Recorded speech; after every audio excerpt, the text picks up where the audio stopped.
everyone, welcome back to my channel. I'm Stace and this is my little reading corner, and I thought I'd share with you today the books that I got last week. 4 of them I brought, 1 with a voucher, 3 were on offer and 1 is a library book. So the first one I'll share is the library book. I haven't heard of this author before. I fancied a thriller because I haven't read a thriller for a while, and I read the blurb and I thought, this sounds pretty good. And that's The Night Shift by Alex Finley. This is a thriller. It is a thriller because it says there. It's New Year's Eve of 1999 when 4 teenagers working late are attacked at a Blockbuster video store in New Jersey. Only one survives. Police quickly identify a suspect, the boyfriend of one of the victims, who flees and is never seen again. In the aftermath of the latest crime, 3 lives intersect. The lone survivor of the Blockbuster massacre, who is forced to relieve the horrors of her tragedy, the brother of the fugitive accused, who is convicted. Hello, Joey. The police have the wrong suspect, an FBI agent, Sarah Keller, who must delve into the secrets of both nights to uncover the truth about the night shift murders. So, yeah, it looks like a quick read. So I can't wait to start that one. That's going to be next after my current read, because with library books, you know, there is a date on it and I've got to read it by the 13th of August. The next book I got from Waterstones with my voucher, which a child's mum that at a school I work with kindly gave me. She obviously knows I like reading. So, and that is a book I've been looking at for a long time, and that's The Convenience Store by the Sea by Sonoko Machida. I'm really sorry if I say that wrong. But yeah, I just love the cover. It's so beautiful. And there's a little cat. It looks like my cat Willow in the corner.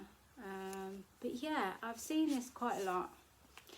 A quaint seaside town in Kidaksu Mojiko. Really sorry, that is terrible pronunciation. It's full of hidden delights, and one unexpected treasure is the 24/7 convenience store, Tenderness.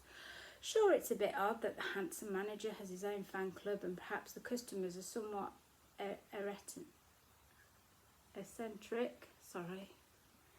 eccentric, but there's warmth about Tenderness that draws you in. The bright lights are always on, the employees know you by name, and the shelves are stacked with delicious treats from ramen and crispy fried chicken to sweet parfaits. After a while, you get the feeling that whatever you might need, just be waiting for you here. So yeah, I love reading translated works. I've read quite a few in the past. So yeah, I thought I'd pick this one up because it just sounds really good. The next one is Beneath the Lemon Trees by Emma Burstall. Now the next 3 books that I've got are from the works, and they're on offer. There is an offer at the minute called Mix and Match, 3 for £7.50. So I thought that's a bargain, so why not? But I picked up 3, obviously. Beneath the Lemon Trees by Emma Burstall.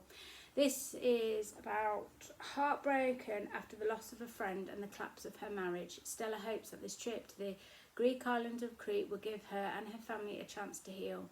When she first steps into the beautiful villa with its views over the waters and the intoxicating scents of lemons, Stella's troubles seem to melt away, until the arrival of an old acquaintance and an unwelcome revelation threatens to undermine the peace at the villa, and Stella is forced to make a difficult decision. But with the help of Crete's beautiful scenery and the kindness of the locals, Stella is about to discover that the villa can still offer an escape and so much more. Can she open herself up to the possibility of love and find the strength to start again? I like the cover. It's set in Greece. A very summery read. So, and it's quite short. So, yeah. The next one is, I do hate stickers. I bet you any minute I'll get some of it off and it'll, yeah, it's ripping. Oh no. Stick that off a minute. The next one is by Maeve Binchy, Quintins. Now, I read two Maeve Binchie's 15 years ago, because I remember, because I was married and I brought the box set, and I read Light a Penny Candle and Under the Moon and Stars, I think it's called. It's about a strangers meeting in a restaurant in Greece, and I really enjoyed them. So when I saw this in the mix and match at the works, I thought, do you know what, I haven't read one of her books for ages, so I bought this one. Every table at Quintin's restaurant in Dublin has 1,000 stories to tell. The staff and customers all have tales of their own, and the restaurant owners themselves had to have more than their fair share of trials to cope with. Now Ella Brady wants to make a documentary about the renowned restaurant, but as she uncovers more of what has gone on, she questions the wisdom of bringing it into the screen, and when she's forced to confront a devastating dilemma of her own life, Ella wonders if some stories should not be told. I love the two books that I read before, so I've kind of had high hopes for this, but my reading tastes have changed over the years. It feels like I have gone back 15 years, and I've started reading the books that I used to read when I was in my late 20s, early 30s. Then my taste completely changed, and now it seems that they've gone back. So yeah. And the last one, which was the mix and match, 3 for £7.50. Again, we have a sticker, but we're going to be lucky with this one. Yes, the works. You have stickers that clearly work and come off, so well done you. The next one is Cake Off at the Cat Cafe by Rachel Rowlands. Cats, cafe, cosy. Need I say more why I picked it up? I mean, there looks like a Joey and a Willow outside there. That's why Cody kind of wanted Reed to really get this as well. But Clem is a baker in charge of creating delicious cat-themed treats for loyal customers at the Cappuccino Cat Cafe. From ice kitten donuts to macaroons with ears and whiskers, Clem's creations always bring a smile to the face of anyone lucky enough to taste them. But outside the cafe's kitchen, Clem struggles with feelings of anxiety and where she fits in, until Sylvie, the owner of the cafe, decides to push her out of her comfort zone. The whisk away baking competition and a chance for Clem to shine and find her inner confidence. Also competing this year is Lucas, the owner of Muddy Paws Cafe, accompanied by his faithful golden retriever Rihanna. The stage is set for an epic cake-off between cats and dogs, but as Clem stumbles in the first challenge, Lucas always seems to be there with an encouraging word and a smile. The chemistry between them is so undeniable. Is this just the heat in the kitchen or something real? And can their feelings survive a showdown in the final round? So yeah, another one I can't wait to read. I have decided to try and go on a book buying ban now because,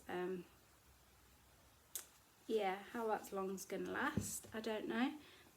Because I do have all these to read, and I have others under there that I need to read as well. So yeah, so that's my little library and haul, with my receipt sticking out there, my library haul and my book haul.